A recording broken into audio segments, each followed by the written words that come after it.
سے تیارے کرو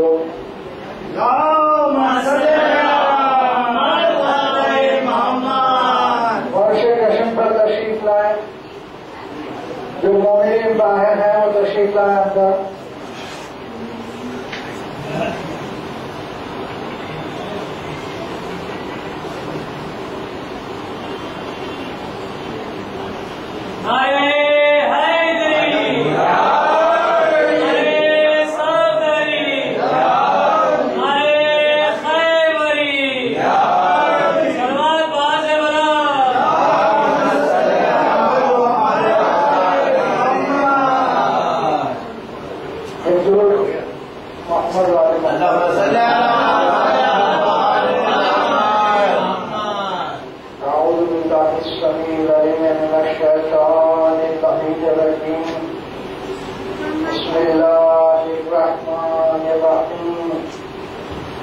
الحمد لله الذي هدانا لهذا وما كنا لنهتدي لولا أن هدانا الله لقد جاءت رسل ربنا بالحق الصلاة والسلام على النبي الأمي المكي المدني التركي المتقي حبيب إله العالمين أشرف الأنبياء والمرسلين بالقاسم محمد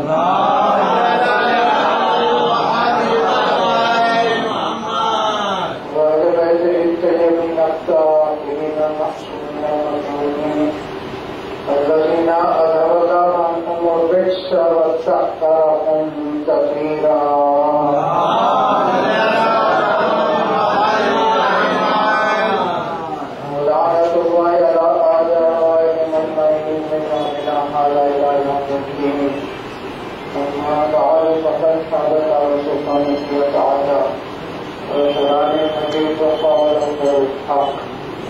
بسم الله الرحمن الرحيم. ولو كان البحر مدادا لكلمات ربه لنفد البحر قبل أن تنفد كلمات ربه ولو جئنا بمثله مددا.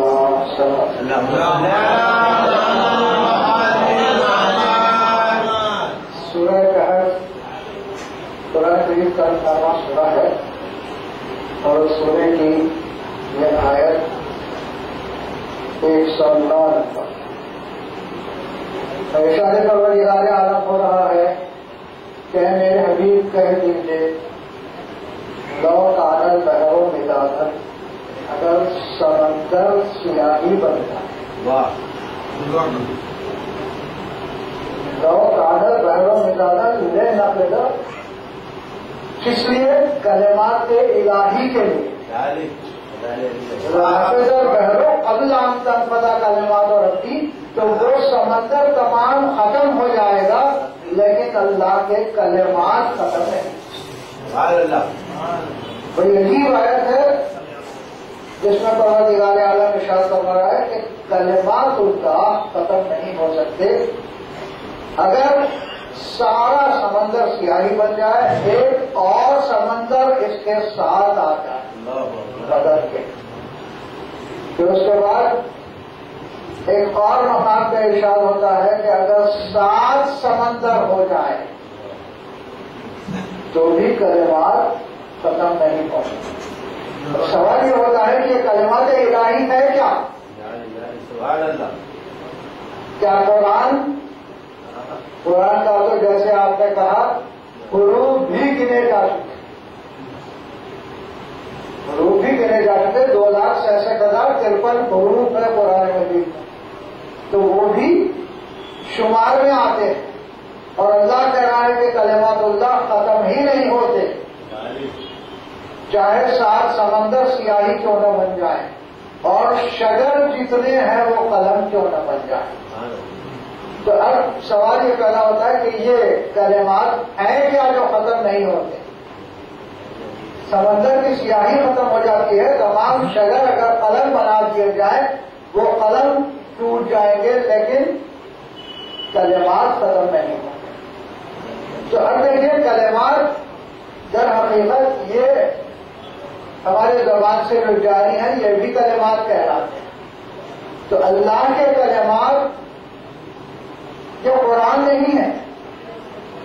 اگر قرآن ہوتا تو قرآن کی وسعت اتنی ہوتی کہ انسان احاطہ ہی نہ کر سکتا. لیکن یہ کلمات کچھ اور ہیں. وہ کلمات کیا ہیں؟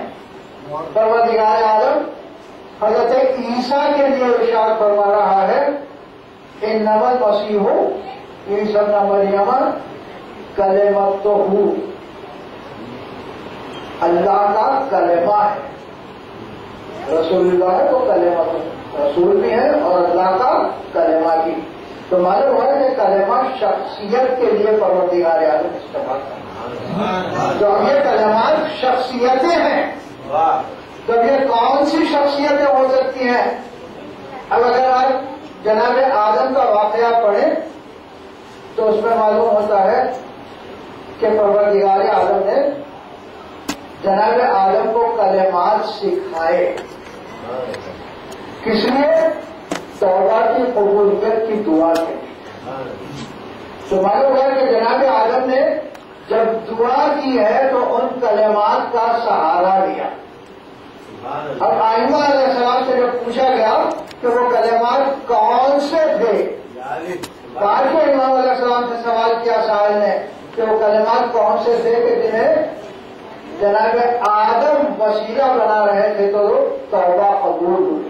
تو آپ نے ارشاد فرمایا یہ وہ کلمات ہیں جو کبھی ختم نہیں ہو سکتے. تو پوچھنے والے نے پوچھا کہ یہ کون سے کلمات ہیں، تشریف فرمائیے. تو آپ ارشاد فرماتے ہیں نحن کلمات اللہ.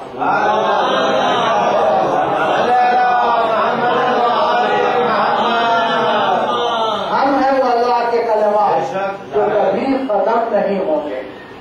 اور حقیقت یہ ہے کہ دنیا کے وجود سے پہلے موجود تھے اور دنیا کے ختم ہونے کے بعد بھی موجود ہوں گے.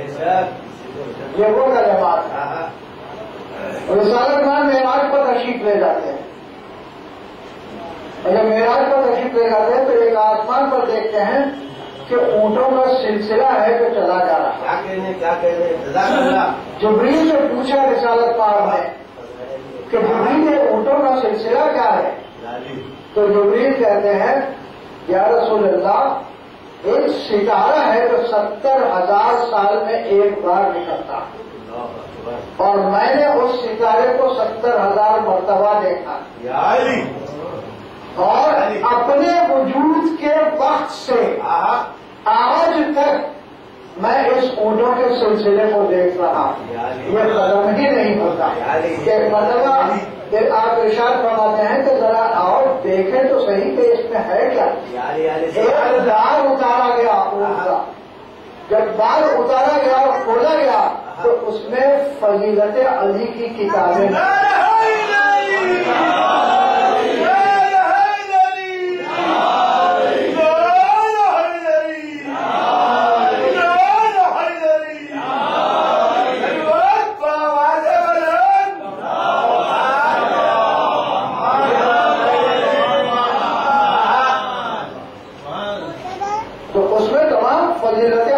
کتابیں تھیں.